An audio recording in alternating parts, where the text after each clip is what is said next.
पुण्यातील एका news channel बाहेर हनुमंत पवार जे काँग्रेसचे प्रवक्ते आहेत यांच्यावर भाजपचे प्रवक्ते यांनी काल जीवघेणा हल्ला केला। या जीवघेणा हल्ल्यानंतर त्यांना तत्काळ पोलिसांनी ताब्यात घेतलं आणि त्याच्यानंतर एक साधारण कारवाई करून त्यांना आज सोडण्यात आलं। मात्र या पदाधिकाऱ्यावर कारवाई का केली गेली नाही? तुषार दामगुडे असं त्यांचं नाव आहे। या भाजप कार्यकर्त्यावर योग्य कारवाई का करण्यात आली नाही आणि ही दडपशाही कशासाठी याचा असाच प्रश्न घेऊन पुण्यातले काँग्रेसचे कार्यकर्ते यांनी पुणे पोलीस आयुक्त अमितेश कुमार यांना एक अर्ज दिला आणि भाजपची जी कारवाई चाललेली आहे, दडपशाही चाललेली आहे, याला कुठेतरी आवर घालावा असं त्यांनी निवेदनात म्हटलेलं आहे। आपल्याकडं काँग्रेसचे कार्यकर्ते आहेत मोहन जोशी, त्यांच्याकडून आपण जाणून घेणार आहोत। काय सांगाल, नेमकं काय प्रकरण आहे? असे की लोकशाहीमध्ये प्रत्येक राजकीय पक्षाला आपली भूमिका मांडायचा अधिकार आहे। आमचे काँग्रेसचे पदाधिकारी हनुमंत पवार हे एका माध्यमासमोर काँग्रेस पक्षाची भूमिका मांडून बाहेर पडत असताना त्या ठिकाणी भाजप आणि हिंदुत्ववादी संघटनेच्या कार्यकर्त्यांनी त्यांना पिस्तुलाचा धाक दाखवला, जीवे मारण्याची धमकी दिली आणि 4 ते 5 त्याच्या समर्थक कार्यकर्त्यांनी लाथ्या बुक्याने त्या ठिकाणी हनुमंत पवारांना मारहाण केली आणि नुसती मारहाण करून ते थांबले नाही, तर त्यांना या पुढच्या काळामध्ये तू जर काँग्रेसची भूमिका बंद केली नाही तर आम्ही तुला ठेवणार नाही अशा प्रकारची धमकीसुद्धा दिली आहे। हा सर्व प्रकार CCTVमध्ये कैद झाला। पोलीस आयुक्तांकडे आणि पोलीस प्रशासनाकडे ते सर्व CCTVचे फुटेज दिले, गुन्हा दाखल झाला, त्यांना पोलीस चौकीला बोलवलं गेलं आणि त्यांना सोडलं गेलं।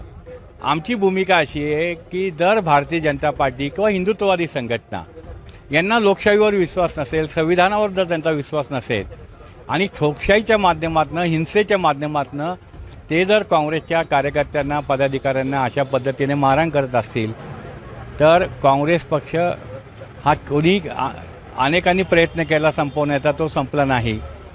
परंतु ठोकशाहीच्या मार्गाने, झुंडशाहीच्या मार्गाने पुणे शहरामध्ये जे वातावरण चाललं आहे, या गेल्या 50 वर्षामध्ये पुणे शहरामध्ये आम्ही काम करणारे कार्यकर्ते आहोत।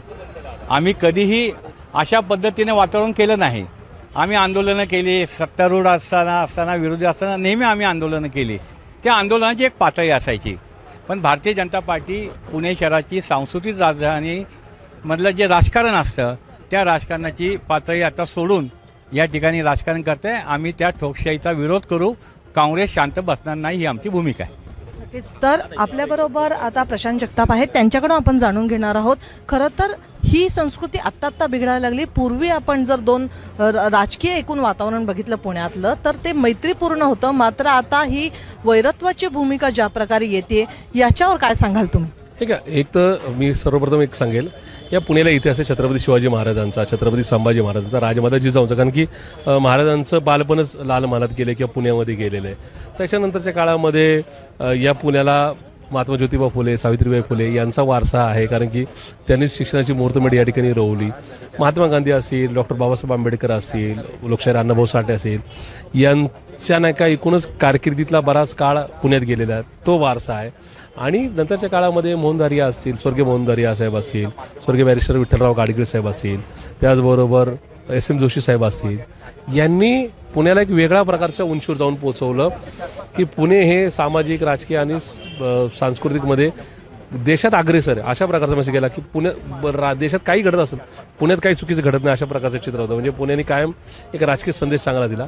तर पुण्याला बिघडवण्याचं, कलंकित करण्याचं महापाप भाजप करते असं आमचा थिएटर आहे। बघा, याच्या अगोदर काँग्रेससुद्धा सत्तेत होती, नंतर वेगवेगळे पक्ष होते, समाजवादी पार्टी म्हणजे चंद्रशेखर साहेबांची नाही का कारकीर्द या देशाने पाहिली, गुजराल साहेबांची बघितली, देवेगौडा साहेबांची बघितली, अगदी अटल बिहारी वाजपेयींची पण बघितली, पण त्यावेळेस पुण्याला कधी डाग लागला नव्हता।